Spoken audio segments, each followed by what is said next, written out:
আসসালামু আলাইকুম রহমতুল্লাহি আবরাকাতু।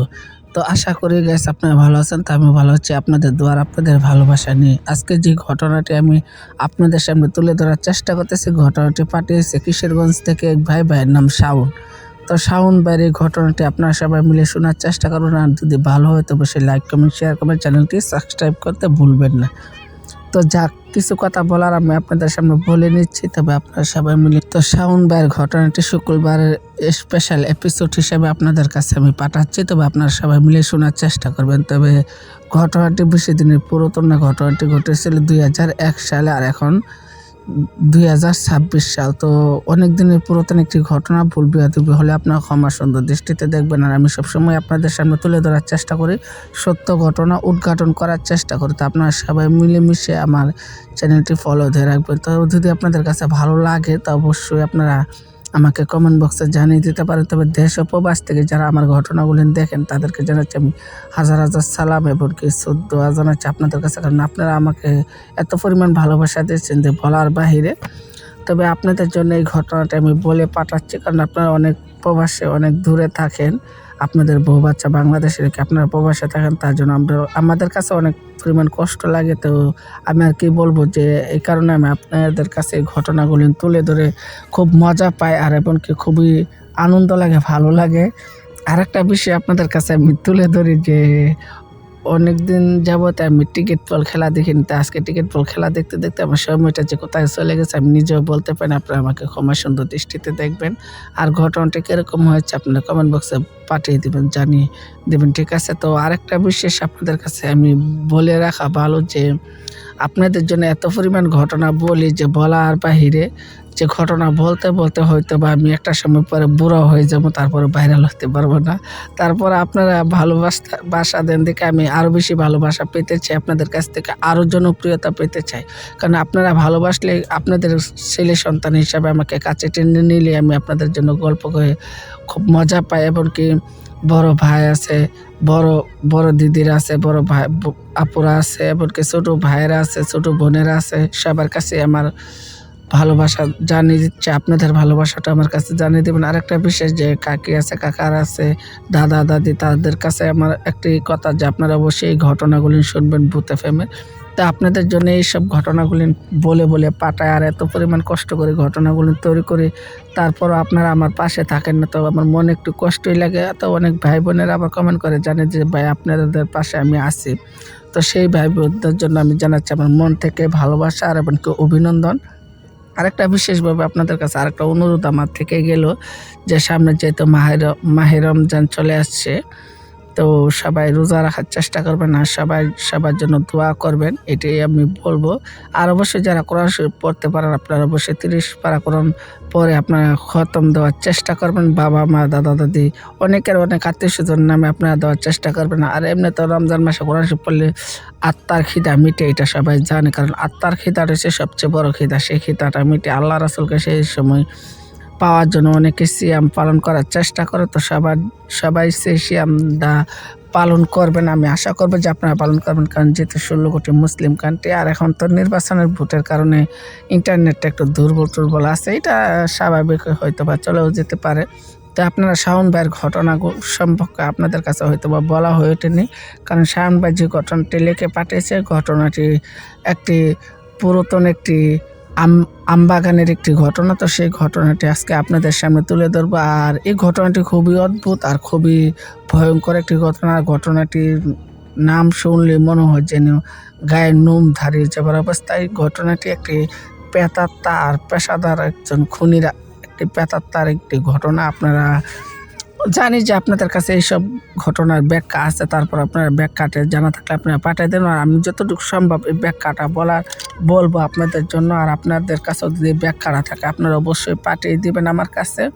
আর বিশেষভাবে আরেকটা অনুরোধ আপনাদেরকে বলা হয়ে ওঠেনি, যে আপনারা সবাই আমাকে ভালোবাসতেছেন। যেটা বলতেছিলাম, শাওন ভাইয়ের সাথে যে ঘটনাটা ঘটেছিল, আসলে এই ঘটনাটি শাওন ভাইয়ের সাথে ঘটাটা উচিত ছিল না বলে আমি মনে করি, কারণ শাওন ভাই একজন খুব ভালো একজন মানুষ ছিলেন উনি, কারণ উনার সাথে ঘটনাটা আসলে খুব খারাপ হয়ে গেছিল। কারণ সেদিন শাওন ভাই আর আমরা সবাই মিলেমিশে একসাথে বসে মানে একটি ঈদ পালন করতেছিলাম।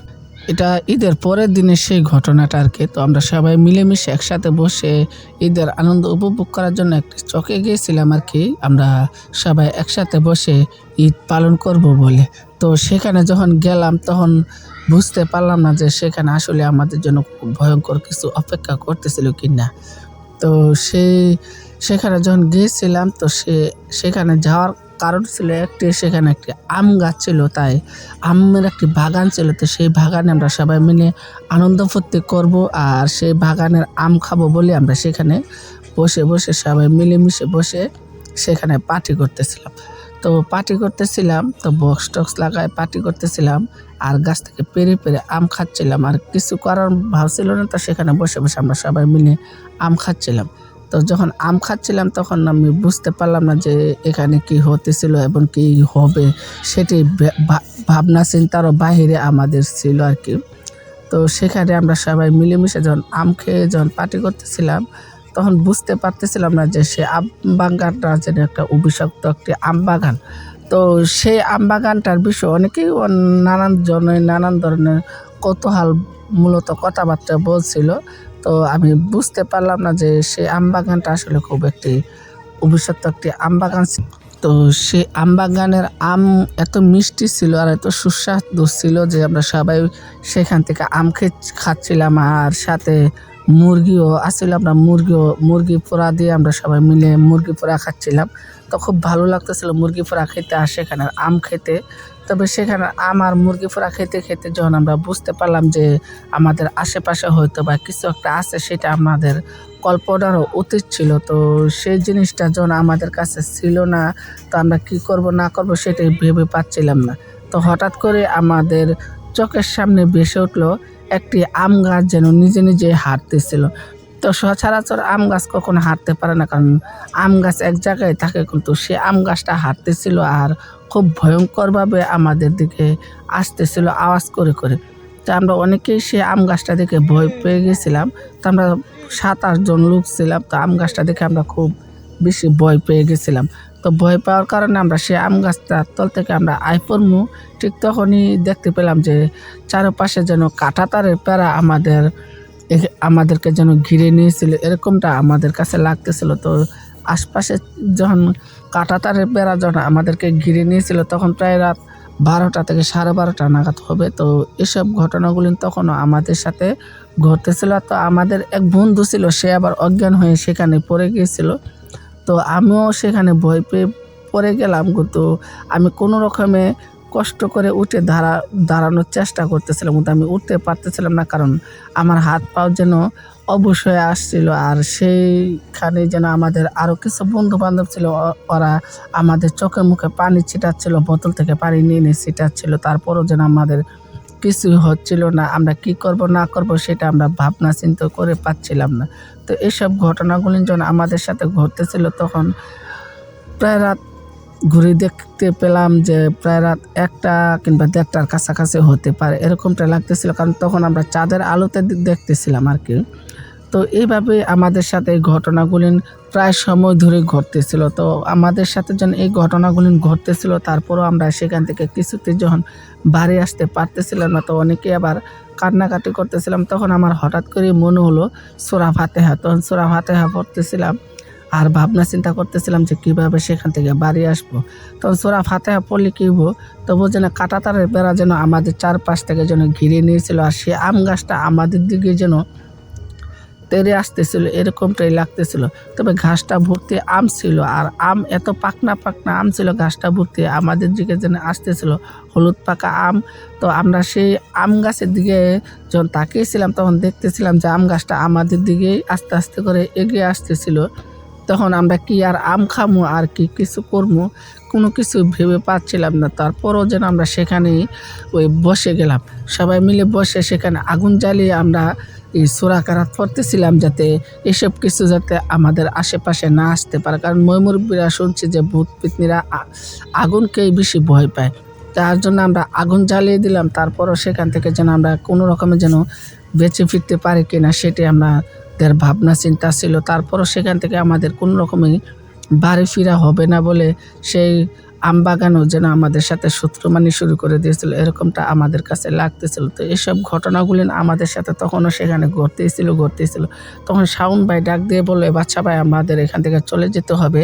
তখন আমি বললাম যে ঠিক আছে, তো আমরা এখান থেকে যেন চলে যাব, কিভাবে যাব, কোন রাস্তা দিয়ে যাব, কারণ কোনো রাস্তা হয়তো খালি নেই আমাদের জন্য, কারণ চতুর্পাশে তো আমাদের জন্য বন্ধ। আর কিছুক্ষণ পরে কিছু হাসির শব্দ আসে, আয় কাছে আয়, এরকমভাবে কিছু হাসির শব্দ আসতেছিল। আর কিছু কথা না খেয়ে বলতেছিল যে আমি তোদেরকে খেয়ে ফেলবো।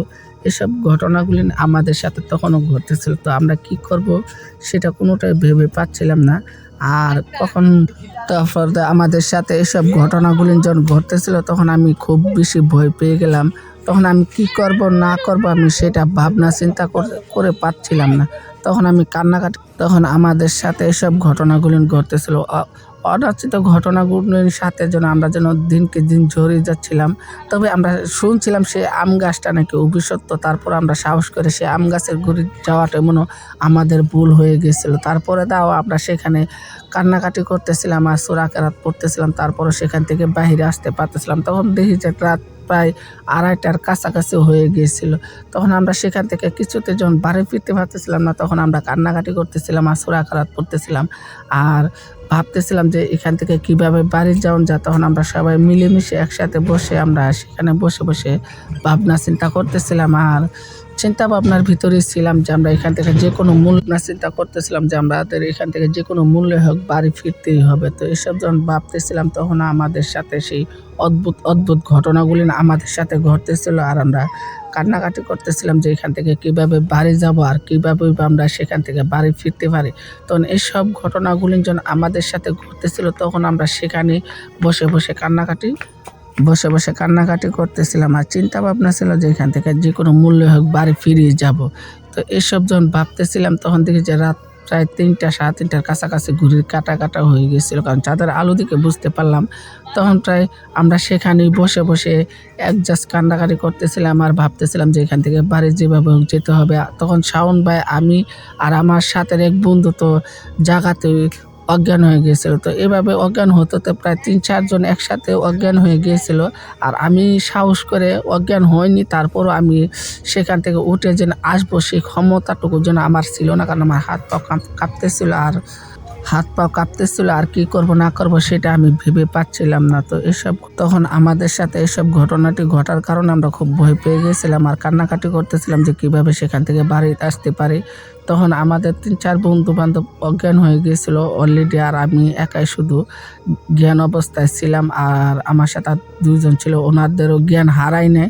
তারপরে আমাদের হাত পায়ে যেন শক্তি ছিল না বললেই চলে। কীভাবেই বা শক্তি থাকবে আমাদের হাত পায়ে, কারণ আমাদের হাত পা যেন অবশ হয়ে গেছিলো। আর যেন আমাদেরকে যেন হত্যা করার জন্য যেন অনেক কিছু যেন ওনারা যেন আগে থেকে প্ল্যান করে রাখছিল আর কি, ওরা আমাদেরকে হত্যা করবে বলে।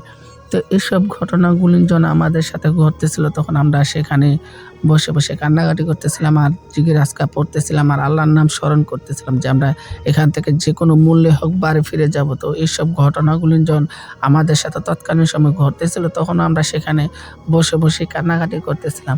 আর কিছু লোকজন তো সেখানে অজ্ঞান হয়ে পড়ে গিয়েছিল, ওনাদের চোখে মুখে পানি দিচ্ছিলাম, কিন্তু আমাদের হাত পা কোনো সার ছিল না। আমরা পুরো অবশ হয়ে গেছিলাম, কারণ আমাদের ভয়ের চোটে আমরা অবশ হয়ে গেছিলাম আর কি। তো এইভাবে যখন আমরা ভয়ের চোটে অবশ হয়ে গেলাম তখন আমরা সেখানে কান্নাকাটি করতেছিলাম যে কোনো মূল্য হোক সেখান থেকে বাড়ি ফিরিয়ে যাব। তখন হঠাৎ করে আমার কানের কাছে ভেসে আসলো হজরের আজান, হালকা বাড়ি বাতাসে সেই আজানটা ধ্বনিটা আমার কানে ভেসে আসতে দেখতে পেলাম যে আশেপাশে কোনো কিছুই নেই। তখন আমরা সবাই মিলে বাড়ি চলে আসলাম। তো আমরা বাড়িতে আসার পর আমরা দীর্ঘদিন যাবৎ অসুস্থ ছিলাম। তারপরে ডাক্তার কবিরাজ লাগায় আমরা সুস্থ হই। তখন আমরা ডাক্তার কবিরাজ লাগায় সুস্থ হওয়ার পরে অনেক মানুষের কাছে জিজ্ঞেস করতে থাকি যে কী কারণে সে আম গাছটা অভিশপ্ত হলো। তখন মানুষের মুখে শুনতে পেলাম যে সে আম গাছটার তলে নাকি একটি মহিলাকে হত্যা করা হয় ডাকাতে। তারপর থেকে সে আম বাগানটি নাকি অভিশপ্ত হয়ে গিয়েছিল। তো এসব ঘটনাগুলি যেন আমাদের সাথে যখন ঘটছিল তখন আমরা বুঝতে পারলাম যে কেন সেই মহিলাটি আমাদের উপর এত পরিমাণ ক্ষিপ্ত হলো। তারপরে আমরা সেই মহিলাটির কাছে আরেকদিন গেলাম, গিয়ে আমরা সমস্ত বন্ধু-বান্ধব মিলে ক্ষমা চেয়ে আসলাম। আর সেই মহিলাটির জন্য আমরা কিছু উপহার নিয়ে যাই। তো তৎক্ষণিক সময় সেই উপহারটি পেয়ে মহিলাটি খুব খুশি হয়। খুশি হওয়ার পরে সেই মহিলাটি বলে, "তো ঠিক আছে, আমার আত্মা এতদিন পরে শান্তি পেল। আমি এতদিন পরে এই ধরাধাম থেকে আমি মুক্তি পেলাম। তো এই ছিল আমার কাছে আসা সেই ঘটনা। আর আমাদের সাথে এই ঘটনাটি ঘটছিল। তো আমি আপনাদের কাছে এই ঘটনাটি তুলে ধরলাম। জানি না আপনাদের কাছে এই ঘটনাটি কিরকম লাগবে। যদি ভালো লাগে তো অবশ্যই লাইক, কমেন্ট, শেয়ার করবেন। আর চ্যানেলটি সাবস্ক্রাইব করতে ভুলবেন না। তবে ভুল বিয়াদবি হলে আপনারা ক্ষমা সুন্দর দৃষ্টিতে দেখবেন। আর ঘটনা দেখার জন্য আপনারা অবশ্যই আমার সাথে এড হবেন। আর আরেকটা কথা আপনাদের কাছে বলে রাখা ভালো যে সবাই হয়তোবা সবার মতন করে ঘটনা দেয়, তবে আমি আমার মতন করে ঘটনা দেই আরকি, আপনাদের কাছে পৌঁছায় দেই। যেন ঘটনা ভালো হয় না মন্দ হয়। আশা করি যে আপনাদের কাছে ভালোই লাগে, না হলে আপনারা আমাকে এত পরিমাণ ভালোবাসা কেন দিবেন? আপনাদের ভালোবাসা দিয়েছেন বলে আমি এতদূর আসতে পারছি, এটা আমি আবারও বলছি। আর আপনাদের কাছে অবশ্যই আমি কৃতজ্ঞতা জানাবার কোনো শেষ ভাষা নেই। আপনারা ভালো থাকুন, সুস্থ থাকুন। এই পর্যন্ত আমার